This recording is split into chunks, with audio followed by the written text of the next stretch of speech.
blitz interforze dell'ex hotel Capo Est di Chioggia, diventato nel tempo area di bivacchi, degrado, risse e violenza. L'operazione decisa dopo il vertice in prefettura. Fa il giro del web la foto che ritrae una mamma mentre aiuta il suo bambino a fare pipì a ridosso di una colonna in piazza San Marco. La rete si divide.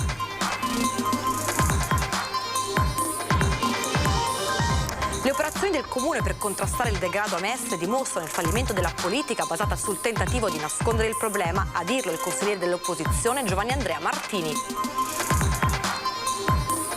Operazione dell'Agenzia delle Dogane, merci di contrabbando nelle valigie, c'erano 15.000 cinture e 600 beauty case, tutto sequestrato.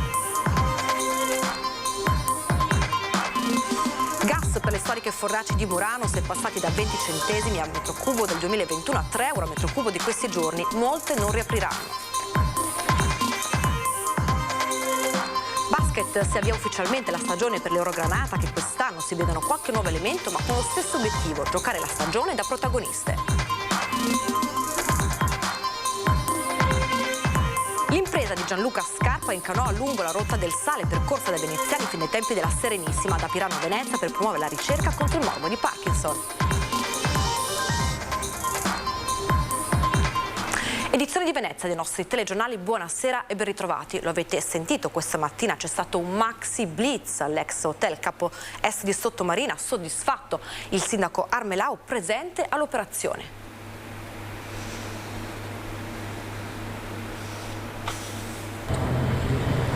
Le risse e gli schiamazzi all'hotel Capo Est di Sottomarina hanno esasperato i residenti, tanto da indurre il sindaco Armelao a chiedere un incontro urgente con il prefetto Zappalorto.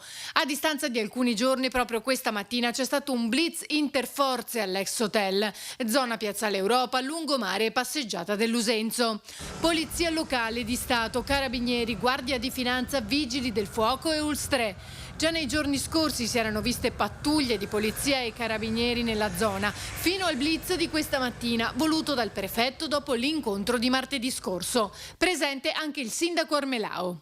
Hanno controllato all'interno la struttura del Capo Est, mentre le forze di polizia hanno controllato anche una zona che era ricettacolo di sbandati, che era l'ex locale notturno Crystal. I residenti della zona del Capo Est finalmente potranno tornare, mi auguro, a vivere sereni, perché era un loro sacrosanto diritto poter vivere in tranquillità, in santa pace a casa loro. Armelao continua a ribadire la necessità di avere maggiori forze dell'ordine in servizio, come richiesto anche da colleghi di altre località, che soprattutto d'estate si trovano a dover fronteggiare situazioni di disagio tra risse, aggressioni e degrado.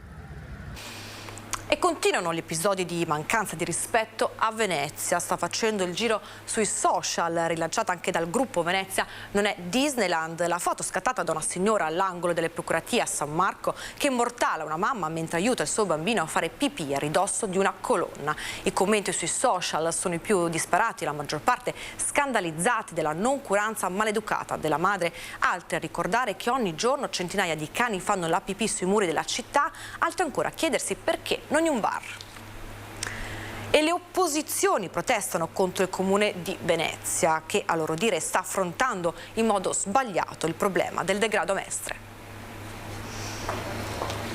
Le operazioni del comune per contrastare le situazioni di degrado nel centro di Mestre dimostrano con palese evidenza il fallimento della politica basata sulla repressione e sul tentativo di nascondere il problema. A dirlo è il consigliere d'opposizione Giovanni Andrea Martini, in totale disaccordo con le azioni svolte fino ad oggi dall'amministrazione veneziana. La soluzione di spostare fontane, spostare panchine, spostare addirittura mense per i più bisognosi sono soluzioni che indicano un comune, un'amministrazione che non ha le armi, non ha la capacità di agire veramente sul territorio, e sul territorio non si opera con le armi, si opera con il dialogo, ma soprattutto con la presenza di cittadini, e quindi salvaguardare le attività, fare in modo che le attività economiche si sviluppino ancora di più, fare in modo che la vita del quartiere sia attiva.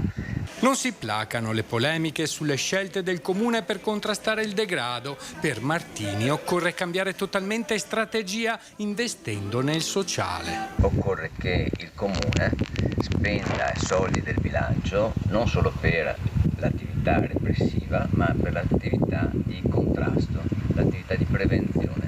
Gli sbandati che passano le giornate in bivacchi improvvisati, bevendo, facendo i bisogni all'aperto e litigando, il degrado a Mestre si è solo spostato in altri luoghi. Per Martini occorre allora mettere in atto misure che ricomincino ad affrontare le questioni profonde. Che non è possibile che da 7 anni la situazione peggiori e da 7 anni la situazione rimanga sempre la stessa senza una via diversa di soluzione. La via di soluzione è proprio questa, quella di modificare radicalmente l'approccio al problema, di modificare radicalmente la politica di questa città.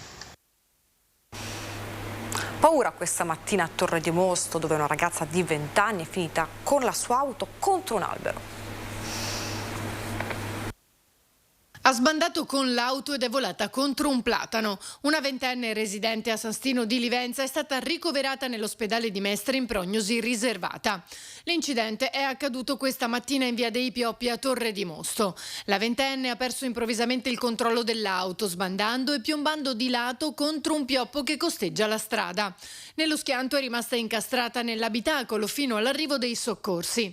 I sanitari del 118 hanno mobilitato anche l'elicottero per l'immediato trasferimento all'ospedale, mentre i carabinieri di Portogruaro stanno lavorando per accertare cause ed eventuali responsabilità. L'auto è stata poi rimossa dal soccorso stradale e portata nel deposito per essere sottoposta a eventuali accertamenti dei militari dell'Arma.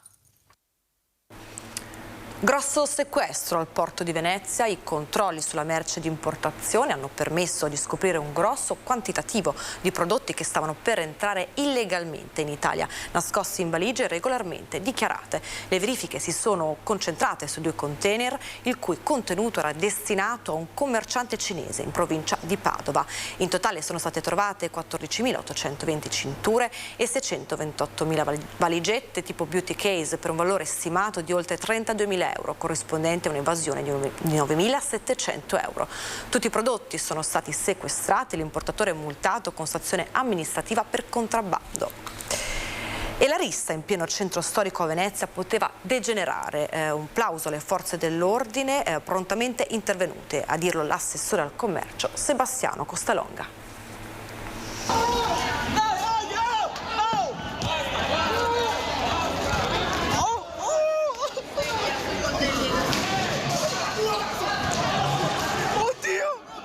Violenza in pieno centro a Venezia, a 2 passi da Rialto, in campo Bella Vienna. È questo il filmato che gira nei social, realizzato domenica sera da un passante, nel quale si vedono una decina di ragazzi intenti a picchiarsi tra i tavoli di un bar.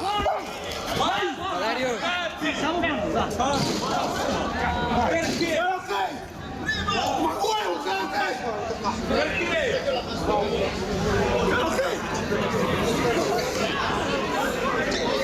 Pugni e sedie lanciate fra gli avventori increduli, immagini forti che indignano e preoccupano. La rissa è durata pochi minuti e alcune persone sono intervenute per separare i giovani. Pochi istanti dopo è arrivata anche la polizia urbana, riuscendo a sedare gli animi e a riportare la situazione sotto controllo. Per l'assessore al commercio Sebastiano Costalonga è grazie ai numerosi presidi di polizia se la situazione non è degenerata. Non devono accadere queste situazioni, è logico che dove ci sono giovani può scaturire qualche episodio così, quindi essere lì presenti col presidio come stiamo facendo nelle zone più calde fa sicuramente deterrente. E nel caso dovesse accadere si interviene immediatamente a sedare insomma le risse. La polizia locale sta indagando per arrivare all'identificazione dei responsabili. La rissa è cominciata dopo uno scontro verbale, complice probabilmente l'abuso di alcolici. Bisogna lavorare molto probabilmente nelle scuole soprattutto. Dobbiamo cominciare a riportare l'educazione civica a rispetto di tutti e quindi ripensare un po' i valori delle persone, perché le risse ci sono sempre state, però in questi anni dobbiamo pensare che ci sono grosse difficoltà dopo aver passato anche l'epidemia e tutto il resto. Insomma, i giovani dovrebbero pensare più a divertirsi che a fare queste cose. Andiamo a parlare del caro energia a Murano, l'isola del vetro. C'è grande incertezza per i prezzi delle bollette schizzati alle stelle. La produzione artigianale del vetro ormai è a rischio. Dai 20 centesimi a metro cubo per il prezzo del gas pagati a settembre 2021 ai 3 euro a metro cubo, a cui si è schizzati in questi giorni meno di un anno dopo. Un aumento esponenziale dei costi delle bollette che sta mettendo in crisi le famiglie, ma anche fornaci e aziende in tutte le vetrerie di Murano, l'isola del vetro in laguna, per antonomasia. In tanti, se non ci sarà un repentino cambio di rotta con un abbassamento dei prezzi, non apriranno più la produzione artigianale e terranno spenti i forni da settembre. Lo dice chiaramente il presidente del consorzio Promovetro Murano, Luciano Gambaro. In questi giorni abbiamo avuto punte addirittura giornaliere del gas a metro cubo a 3 euro, cioè una cosa spaventosa e pazzesca. Questo veramente ci sta mettendo in discussione la riapertura dei forni, la riapertura delle nostre attività, anche a fronte del fatto che tutto sommato dal punto di vista degli ordinativi nell'ultimo periodo, negli ultimi anni, si era un momento in crescita dopo i problemi che erano subentrati con la pandemia. Così, proprio quando le commesse parevano riprese, i prezzi alle stelle delle bollette mettono in dubbio che il gioco ne valga davvero la candela. L'assurdità è avere lavoro in casa e non poter prevedere di svolgerlo, di farlo, e quindi anche un doppio danno, perché anche, tra virgolette, spiegare ai nostri clienti, soprattutto esteri, che abbiamo questo tipo di problema, c'è da una parte la comprensione, ma dall'altra anche il fatto che loro stessi potrebbero rinunciare all'ordine e quindi a cancellare tutti gli ordinativi fatti. Ci si aspetta una risposta del governo. Parte quindi l'ennesimo appello. Qualcuno risponderà? C'è l'assoluta necessità e questo è un appello che noi lanciamo al governo, di trovare un momentino una soluzione, magari ponendo un cap al prezzo del gas, perché altrimenti, se noi non possiamo programmare il nostro futuro e non possiamo sapere il prezzo che poi a fine mese andremo a pagare del gas, non riusciamo sicuramente neanche a programmare quello che è il lavoro. Pensiamo solo dal punto di vista degli ordinativi, cioè noi com'è che facciamo a stabilire un prezzo se non conosciamo il prezzo del gas? Buone notizie dalla sanità. L'unità di terapia semi-intensiva dell'US4 Serenissima riceve un premio importante. L'unità di terapia semi-intensiva per la cura dell'ictus, che ha sede presso il reparto di neurologia dell'ospedale di Portogruaro, ha ricevuto in questi giorni il prestigioso premio internazionale Angels Diamond. È l'unica stroke unit ad averlo ottenuto in Veneto e tra le poche in Italia. È un premio ambito, riconosciuto a livello internazionale, e sono veramente felice che sia dato a questi professionisti, che chiaramente vede premiata tutta l'azienda, perché questo è un lavoro di squadra che coinvolge lo stroke, la neurologia, ma anche il pronto soccorso, la radiologia, il laboratorio, gli specialisti che danno la consulenza e la riabilitazione, che chiaramente poi interviene nella fase post-acuta. Il prestigioso riconoscimento è stato assegnato grazie ai risultati ottenuti, come il numero dei pazienti trattati in fase acuta, in media 300 ricoveri all'anno, la rapidità di somministrazione delle terapie, la prevenzione delle complicanze, la correttezza delle terapie di profilassi in fase secondaria. Il tasso di mortalità a 30 giorni in questa unità operativa è tra i più bassi d'Italia, circa il 5% contro una media nazionale di circa il 10%. Il dottor Antonio Baldi, responsabile della Stroke Unit di Portogruaro, ha ritirato il premio a Lione nei giorni scorsi. È un premio che certifica soprattutto la rapidità di intervenire con il trattamento di rivascolarizzazione di una patologia tempo dipendente come l'ictus cerebrale. Oltre alla rapidità della somministrazione delle terapie, vengono presi in considerazione parametri della qualità delle cure, della diagnostica. È ampiamente dimostrato che il ricovero in una stroke unit è in grado di ridurre in modo significativo la mortalità o l'infermità. Questa azienda sanitaria oltre 20 anni fa è stata una delle prime in Italia a dotarsi di un'unità di cura dedicata alla gestione dell'ictus in fase acuta. I risultati ottenuti da questo reparto testimoniano la bontà degli interventi e delle cure. Il premio ricevuto e il giusto riconoscimento del lavoro svolto fino ad oggi. Apriamo ora la pagina dello sport, in particolare del basket, perché si avvia ufficialmente la stagione per l'Eurogranata, che quest'anno vedono qualche nuovo innesto, ma con lo stesso obiettivo: giocare la stagione da protagoniste. Al via la stagione per l'Umana Reyer femminile. Dopo i test fisici e medici di rito, la squadra si è radunata al Palasport Tagliercio con lo staff tecnico e dirigenziale al completo. Siamo contenti di partire, abbiamo una squadra rinnovata per 9 elementi, abbiamo un desiderio di far bene e di ripresentarci in questo campionato italiano e anche europeo da protagoniste. Gli obiettivi sono di far bene, di vivere delle belle emozioni insieme al nostro pubblico, che speriamo numeroso, e soprattutto di stare bene insieme e regalare entusiasmo e cercare di essere emozionanti in mezzo al campo e divertire. La squadra è pronta a ricominciare con la carica e l'energia che la contraddistingue. Dobbiamo creare delle emozioni, dobbiamo dare un qualcosa di speciale e dobbiamo avere un obbligo di dire che per vincere non si sa che cosa voglia dire vincere, ma noi abbiamo l'obbligo di prepararci a farlo ogni giorno, provare a farlo. Poi dopo se si vincerà o non si vincerà non è quello il problema o la chiave di tutto, ma è realmente la voglia di dimostrarlo ogni giorno.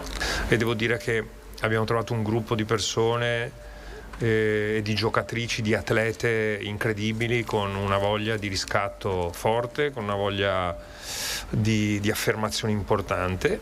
Nei prossimi giorni le ragazze si alleneranno sul campo di calcio del Venezia FC con il preparatore Davide Rocco e domenica 28 agosto il gruppo Oro Granata si trasferirà a Falcade per il training camp. Ora vi raccontiamo l'impresa di Gianluca Scarpa, che ha affrontato e portato a termine in canoa la rotta del sale, percorsa da veneziani fin dai tempi della Serenissima, da Pirano Venezia, per promuovere la ricerca contro il morbo di Parkinson. Pensate, la traversata ha portato 15.000 euro per la ricerca. Devo ringraziare tutti quelli che mi sono stati vicino e questa la voglio dedicare a mio nipote Gaia. Circa 2 anni fa i medici gli hanno diagnosticato il morbo di Parkinson. Da una situazione di oggettiva difficoltà, però in lui è nata la voglia di non arrendersi mai e di fare qualcosa in più anche per gli altri. Così Gianluca Scarpa, veneziano di Malamocco, nonostante il problema fisico con cui combatte, ha affrontato e portato a termine con grande coraggio la rotta da Pirano in Slovenia fino a Venezia. Ad attenderlo e festeggiarlo sulla spiaggia del Blue Moon, al Lido di Venezia, centinaia di persone. Le ultime 2 ore sono state dure.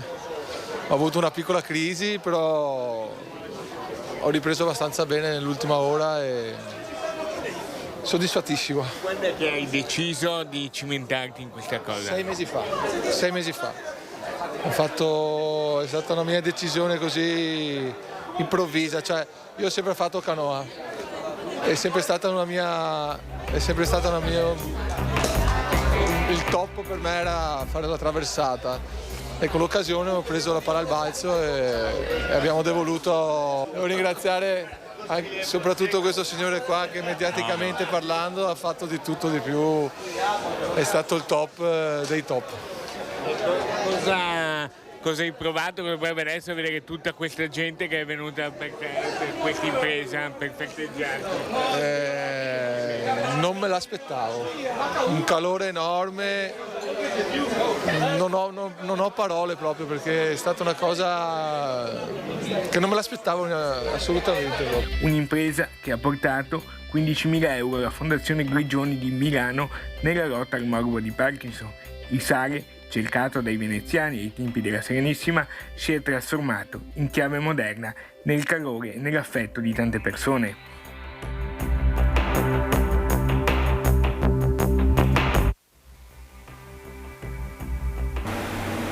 E con questa impresa di Gianluca Scarpa finisce il nostro telegiornale. Vi lasciamo ora le previsioni meteo. Grazie per averci seguito. Buonasera a tutti.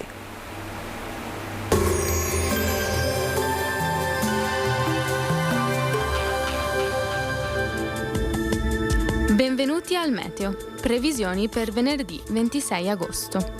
Sul Veneto cielo generalmente sereno o poco nuvoloso. Nel pomeriggio nuvolosità in aumento soprattutto sui rilievi, con possibile probabilità di precipitazioni che potrebbero estendersi anche in pianura. Temperature minime comprese tra i 19 e i 22 gradi, massime dai 29 ai 33 gradi. Sul Friuli Venezia Giulia previsto cielo prevalentemente sereno o poco nuvoloso al mattino. Dal pomeriggio è attesa maggiore variabilità con possibili locali rovesci anche a carattere temporalesco, specie sui monti. Temperature minime comprese tra i 20 e i 22 gradi, massime sui 31-32 gradi. Sul Trentino Alto Adige cielo in prevalenza terso in mattinata. Dal pomeriggio probabile aumento della nuvolosità con possibili rovesci o temporali. Temperature minime comprese tra i 17 e i 18 gradi, massime dai 31 ai 33 gradi. Dal meteo di Antenna 3 è tutto. Arrivederci.